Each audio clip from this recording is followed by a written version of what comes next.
Alright, so I thought I'd make a bitch and moan video today. Something came across me from Alice Capel, talking about positive masculinity is overrated and so on.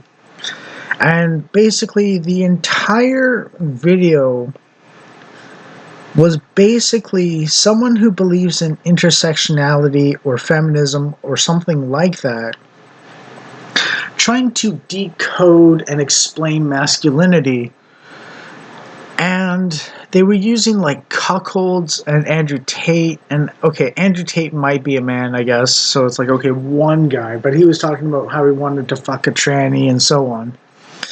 And it's like, okay, with all these things, and then everyone else was like an effeminate soy boy, basically, and like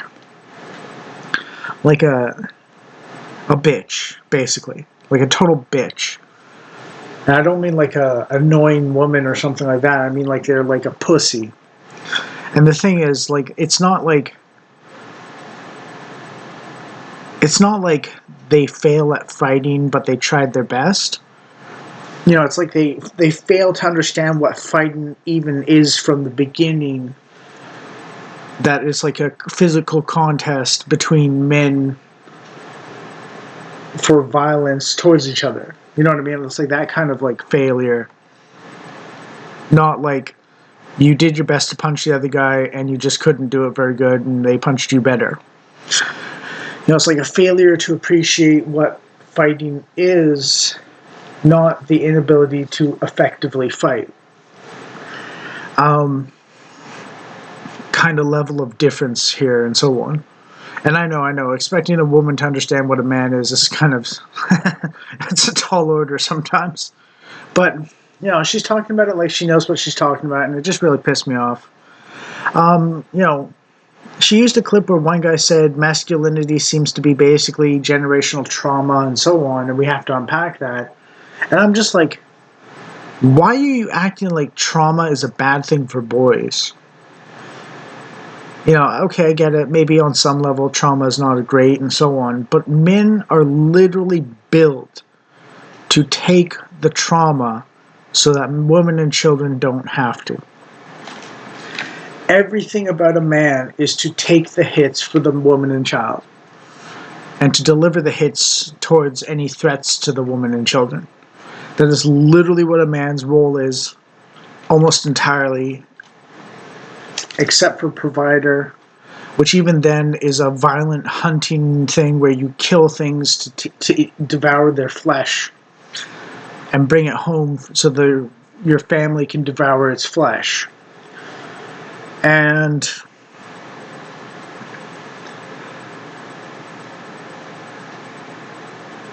it's just like,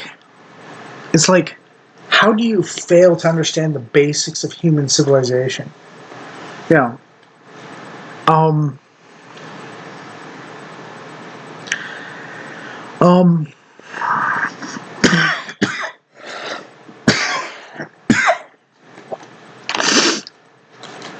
If you want some good insights into masculinity,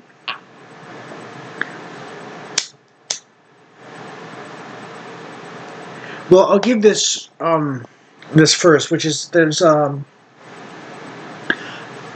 I've known hippies that worked in the Arctic on oil platforms and so on, and steel welding ships and stuff, welding steel ships and stuff like that on docks and stuff.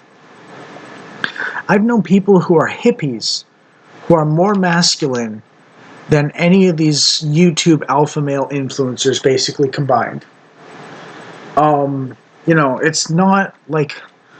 It's not something that's very impressive in my mind, and these hippies are relatively, well, they're hippies, and they're more masculine than the alpha male influencers on YouTube and so on.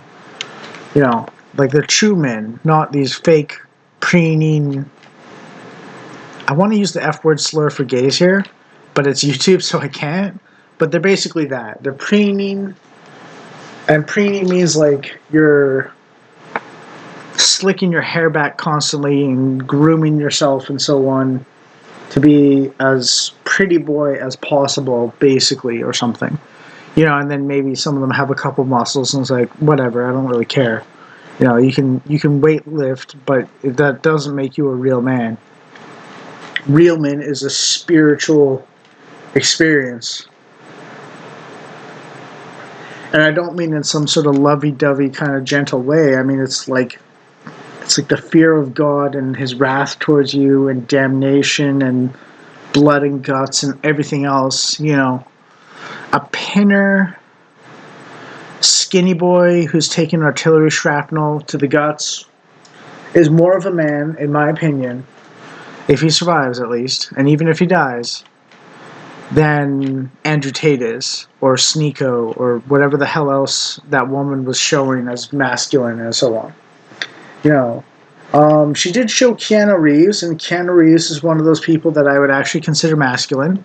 He's got a sort of calm, stoic, private, but gentle and kind disposition. He's a little gentler on the gentler side, but he's got a reasonable degree of strength, inner strength to him spiritually, and discipline.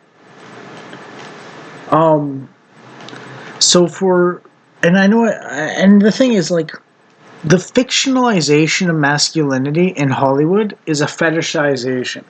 Real men don't have to be Superman or Batman. Real men don't fanboy over Superman and Batman. Real men are the heroes. They don't worship heroes. Unless they're like, or something like that. Or they worship heroes in a different way than soy boys and fanboys and modern audiences and so on. They worship them for emulating the qualities that the man is on the path to embodying themselves. They're further ahead, but I'm on the path as well.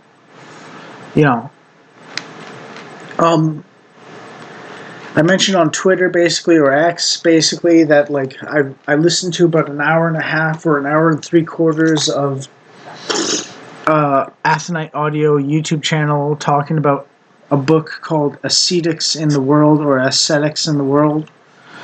And like,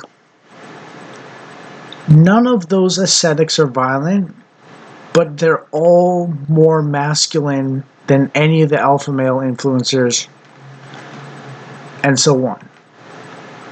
Because they faced shit. Like, one of them is like a saint or something like that, who was like risking death promoting Christianity, and he grew up having his like cock and ball torture from his stepmother, and he still took care of her and forgave her and so on. So that's the gentler side of masculinity.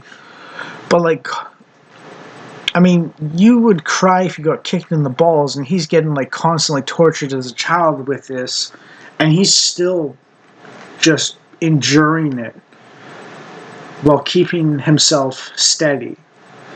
And he knows it's wrong, but he followed the biblical principle of respect your mother and father, even if it was a stepmother. But he eventually went away and risked death and faced death and started solving all sorts of people's problems. And like, he would bleed out the ass all the time and so on, and he could barely eat food and so on. And he was still doing all this shit until he could literally not walk, and then he would get carried to the procession and so on. So this guy was active in Christianity and spirituality and solving people's problems and caring for the poor and facing like people trying to kill him and so on. At one point he was stuck in a ditch by the Soviets, where they would like piss and shit on him and starve him and stuff like that, despite including his health problems that I mentioned earlier.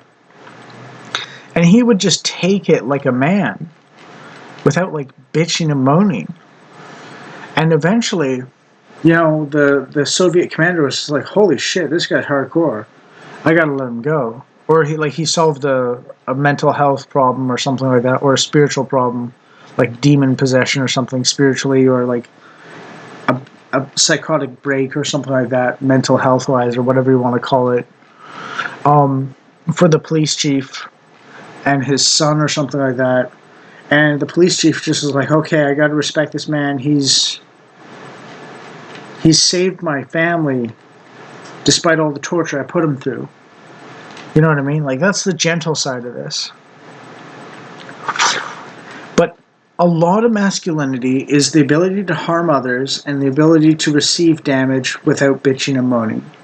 Now, I've kind of bitched and moaned about my own situation somewhat, but at the same time, it's kind of extreme to be like, when you seriously think God's telling you personally that he's going to send you to hell. Yeah, it's like, when you seriously believe God's going to send you to hell, then you're like, I will do anything to myself, torture-wise, and death-wise, as long as you don't send me to hell. Yeah, that's the appropriate response to the infinitely powerful, literally infinitely powerful, who made everything, including you, telling you you're going to hell. So I don't mind too much of that. I was bitching and moaning about that part necessarily, but like, it was tough. Constantly stabbing myself and so on. Because I felt bad about being the Antichrist and thought I was going to hell no matter what I did, and I was like, okay, I thought I was the Antichrist, but I guess I'm not. So I'm glad about that. Calm down somewhat. But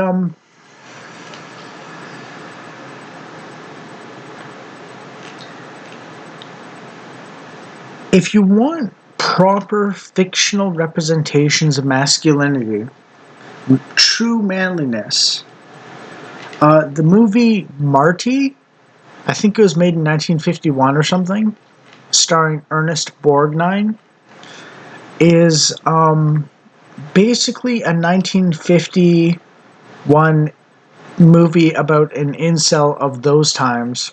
And he's already more masculine as an incel back then than any of the alpha male influencers today. And that's Hollywood. The movie Shane does a decent job of representing a farmer and a gunman who are both good people and so on.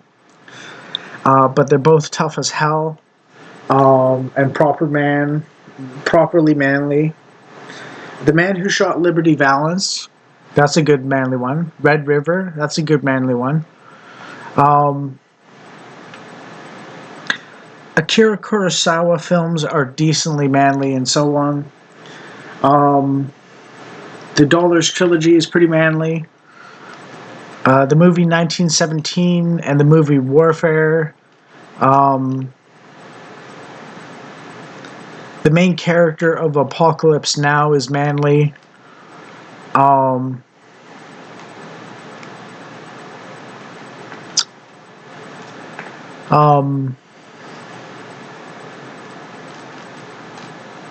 I'm forgetting things.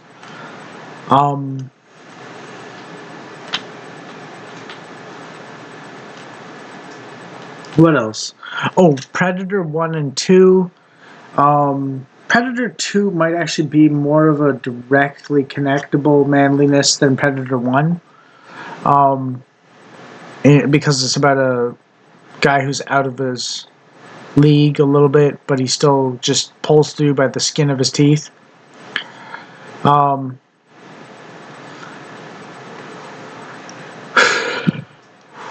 Yeah.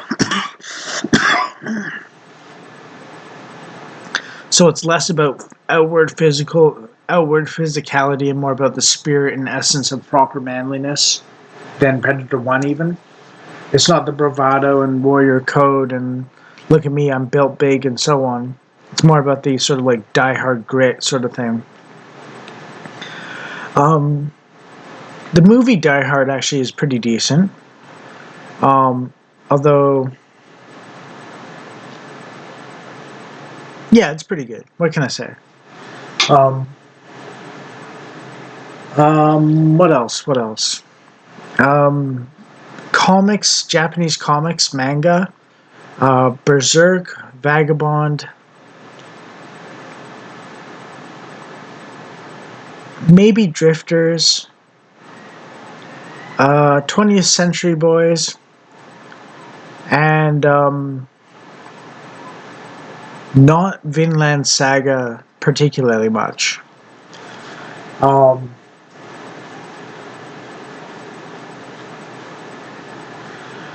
Although it's sort of in between effeminate and masculine, so it's like tolerable.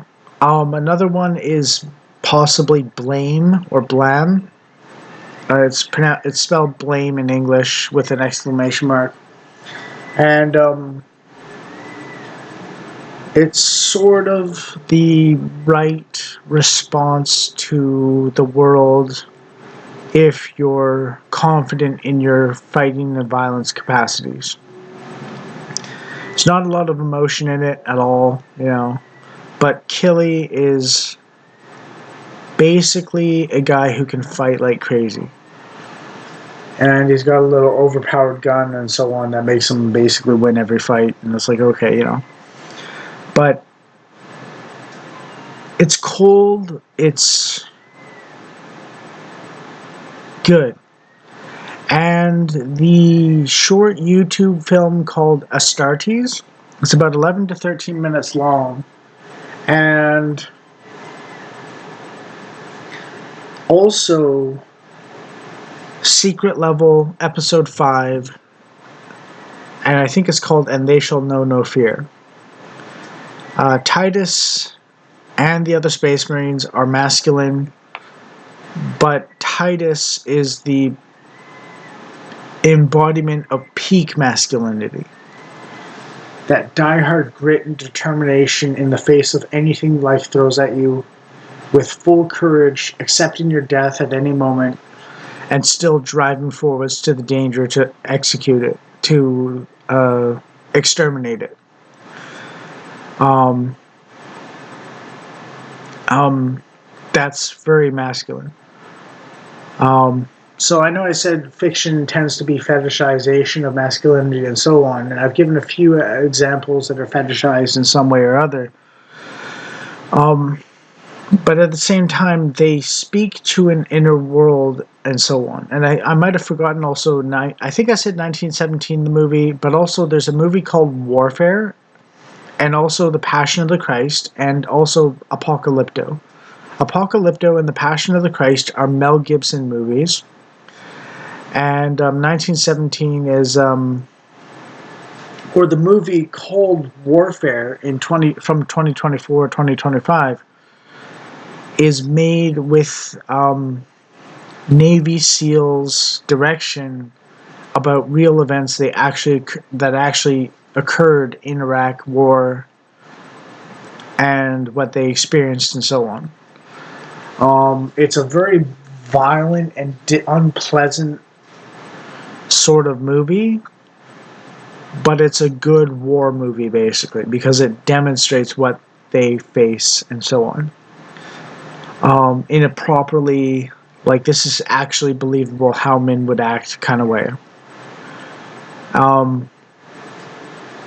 Thirdly, or next up, as for influential individuals personally and in the West in general, while I'm not a fan of George Orwell's socialism like I used to be, I have to respect that he caught a bullet to the neck fighting fascists. And he also turned against socialism by warning about its evils and so on some level. Maybe not his version of socialism, but the version of socialism that was common to most people back then.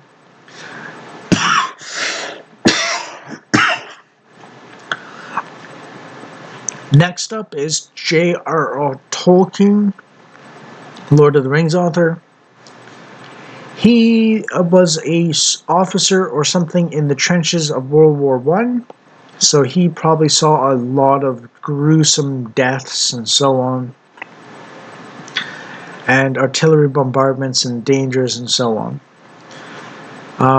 His Lord of the Rings and the masculinity of the characters in it is not very big on emphasizing the brutality of war, more the glorious honors of being a noble hero. But when you combine it with the brutal stuff that I've mentioned in fiction so far, because honestly, I can't like bring an actual war to you to like man you up or something like that, and that would be bad probably. So like, you know, but fictionalized representations. Oh, and Fight Club for fiction. I forgot to mention that movie. That is a very good masculine movie in a lot of ways. Um, but remember, the main character, sacrifices himself for the sake of the woman, and so on. And that's one of those important aspects to it. And I recognize that I'm a bit of a Christian, but it's a very atheist, secular sort of movie, and so on. And then after Tolkien and his pomp and presentation aspect of the nobility of character focus, not the bravery in the face of blood and guts and carnage aspect, because he's a gentleman and doesn't spread the traumas of war to other people directly. He informs them the civilizing aspects of someone who is otherwise capable of violence, which is a much more common necessity back then, because lots of people were actually immersed in blood and carnage and guts and fighting and so on. So the underlying assumption of the civilizing aspect of epics and tales and so on, the underlying assumption is that you're naturally going to be involved in death, danger, and fighting as a man, and so on. So that's covered. That's why I gave the fictional movies, mangas, animes, comics, whatever you want to call them, to that I did, because they demonstrate the bloodiness of conflict. And that's what's missing today, in a sense. Or we've reverted into children and soy boys and so on, and male feminists and so on. So we're actually like 2 stages behind where we would normally be. There's little child, there's brutal man, there's noble knight. And maybe in between noble knight and brutal man is pacifist for a season, learning to pacify themselves, like I experienced myself. Anyways, the final person I want to talk about is C.S. Lewis. C.S. Lewis is a very good man, and he's a very intelligent man, and he's got a lot of wonderful things to say about the human condition, and I don't mean positive like a compliment necessarily entirely, but rather that he's got a lot of very insightful things to say.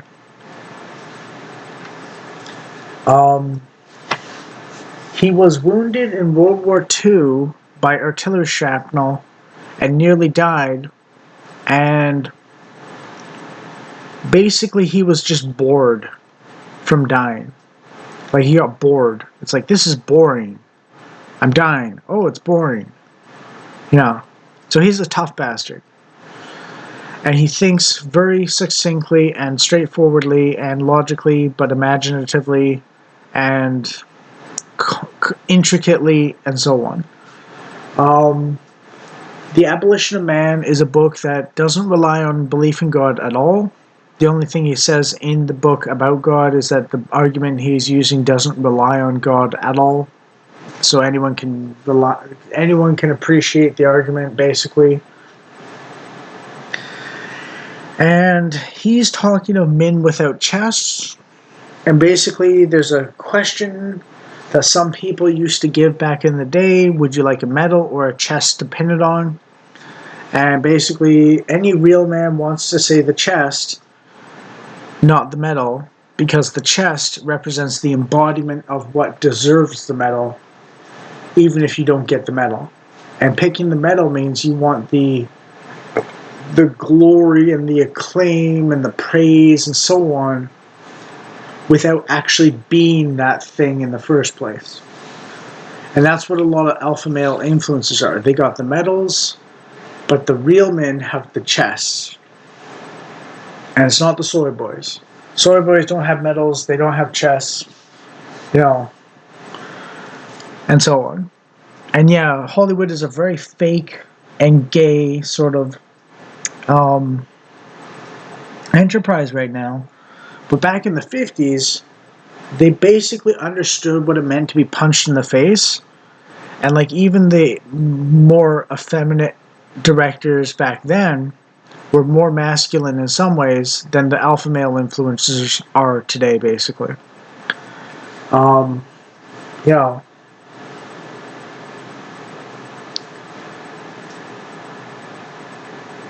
so yeah. Yeah. I haven't seen Sam Hyde's sort of video on the quote unquote hardcore operators or whatever they're called. The special forces operator sort of community on YouTube. But I think I know what he's getting at to some extent, because there's a lot of playing up of things and dramatization and like persona mask.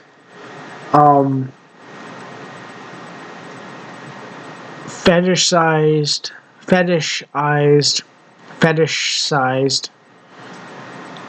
masculinity from the man up community to some extent. And I understand that it's kind of like boot camp, where it's not real combat, but it's kind of preparing you for something a little similar in some ways and so on. But if all you do is boot camp and you never go to war, you're never going to be a real veteran. Anyways, one of the things I've noticed is that Brendan Herrera is a humble guy. And I think he actually earned a Purple Heart, which is like peak heroism in the moment, and so on. So he's actually got some experience facing danger heroically on a level that no one could have asked him to do knowingly. And he volunteered to do it. So it wasn't just like I volunteered to go shoot at people and be shot at, but I'm pretty confident I'm going to shoot them before they shoot me. It was like, oh my god, I'm so going to die doing this. And then surviving it. So Brendan Herrera is the kind of guy that you want to look at and go, okay, that's kind of the attitude you might want to follow on some level. Another guy who I don't think he's part of the hardcore operator group. I think he's actually a reasonable guy somewhat. But Nick Freitas, Nick Freitas, has a little bit of combat experience, I believe, from Iraq. And he's a pretty reasonable, down-to-earth guy. He's pretty humble somewhat. Maybe he brags a little bit, but not too much. And, yeah. Now, if you go to war, you're probably going to actually see brutality and bloodshed and carnage and blood and guts and stuff like that on a level that, I can't really explain to you. It's one of those, you have to see it for yourself to understand it kind of situations in some regards. But other than that, the fictional representations I gave in that list mostly deal with showing you carnage and bloodshed in a light that is sort of noble and civilizing in a way if you take the other parts like J.R.R. Tolkien's Lord of the Rings or C.S. Lewis's moral arguments and case for God and Christian ethics and virtues and so on. The Passion of the Christ is one of those really great movies that shows what a man should be willing to go through for the sake of those he loves. Apocalypto is one of those ones where the main character is a bit of a wimp compared to the warrior bro villain, but he manages to pull out ahead in his own way and so on. But at the same time, they're both kind of more masculine than almost everyone today in the West and so on some level. In the movie, at least. And it's visceral. It's like a visceral experience. Predator 2 as well. Another movie, by the way, is Enter the Void. It's an uncomfortable movie. But at the same time, if you don't get into esoteric Buddhist sort of don't believe in anything, don't want anything kind of stuff, and so on, then it might be helpful in explaining the vibe that being a man requires you to go through in order to understand what it means to be a man, in terms of the unpleasantness and so on. And finally, there's another movie called Dunkirk, and I remember that movie and I was unnerved by it and so on.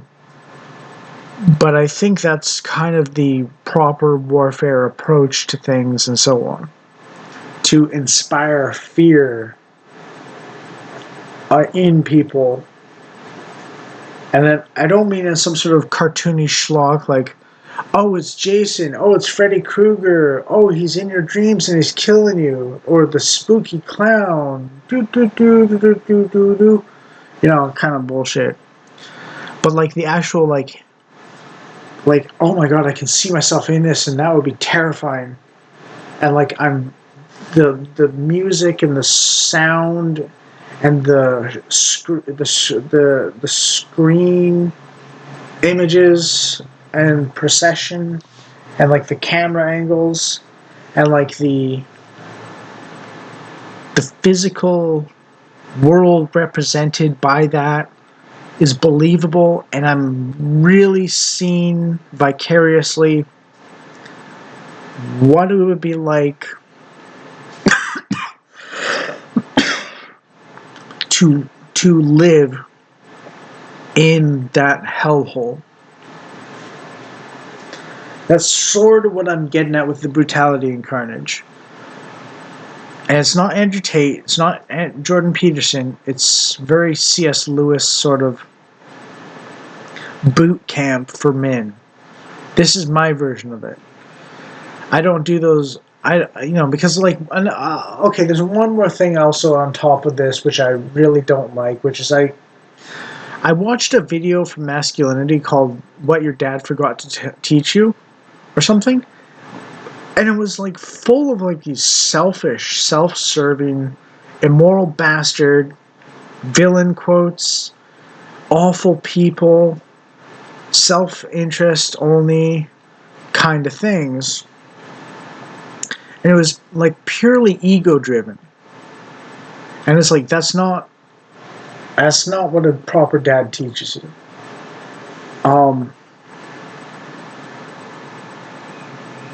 Yeah. And I was disgusted by it, so I clicked off 3/4 of the way in, basically, or 2/3 of the way in. I was disgusted by it. That is not masculinity. That is soy boys pretending to be masculine. It's people that have mean world syndrome, and I'm going to get mine at the expense of everyone else, and I don't care how bad it is, and so on. It's literally the opposite of masculinity that built up civilization and protected their families and so on.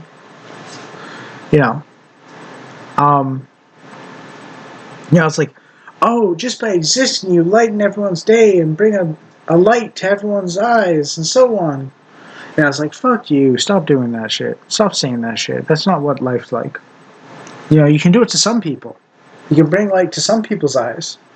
You can make some people happy with your presence, but not everyone. You know. So, like, that's the kind of complaints I have for that one, basically. You know, it's a lot of bullshit, that video. You know, but that's the problem with the alpha male influencer thing. I think a lot of them are basically like 25-year-old soy boys LARPing as masculine influencers, and they look at movies and they go, oh my god, that's so cool. I'm fanboying, soy boy material. And that's what a real man's like. And it's like, bullshit. That's not what a real man's like. Those fictional examples I gave you are basically one of the best representations of proper masculinity there is. At least in the last 50 to 100 years. There's another 2 movies, Sink the Bismarck and The Battle of Britain, or Battle for Britain. They're both like 1952 or 1960 movies about sinking the Bismarck and the air battle for Britain between the Nazis and the British. One of them's got Battle for Britain's got Michael Caine in it. But they'll teach you a bit about the proper attitudes of how people would behave back then, basically. Yeah, the 1950s are a lot closer to World War II. I mean, it's literally like Sink the Bismarck was literally made like, it might have been made in 1944 even. Which is like 1 or 2 years after the Bismarck was actually sunk during World War II at that. And I think maybe it was 52, which is like 7 years after World War II, so it's a lot closer, and like the actual veterans and the war fighters and so on were actually like alive and like part of society and so on. So if they wanted to make something to appeal to people interested in war movies, you know, those actual soldiers who literally fought World War II would trash it if it were absolute shit. And Battle for Britain's, you know, 15 years after World War II, so it's like not as relevant. But they do a good job of it anyways. And they actually do one really amazing thing, which is they actually include a burn victim in the movie. And it's like I think it's a real burn victim. And it's like a hideous face and so on. And it's just like, yeah, that's the real cost of war. You know what I mean? Like, they used a real person who was actually burned alive but survived to represent some of the costs of war. But the rest of the movie is basically like a very stiff upper lip, sort of good show old chap kind of, I'm resigned to the fact that I will die, but at least I'll take down the Nazis with me. Like actual Nazis, historical Nazis, bombing Britain. Not right-wingers that think they should have their own country. You know, kind of resolute acceptance of death kind of situation. So, yeah, just go with those. It might be unpleasant. It might not be fun. It might be unnerving, scary, annoying. But it'll teach you the vibes of being a real man. And there are people that have gone through things like those and so on. And those are the fictional accounts and the real heroes that I would suggest you pay attention to understand what being a real man's about, from the fighting man position at least. And the ascetics in the world from Athenite Audio, part 1, I've watched or listened to an hour and a half to hour 3/4 of, gives an example of the peaceful but strongly masculine, not fighter kind of people on the flip side. And you can go in between which either side of those two, but basically all of that will give you a good education on being a man, even if you've never been in a fight already.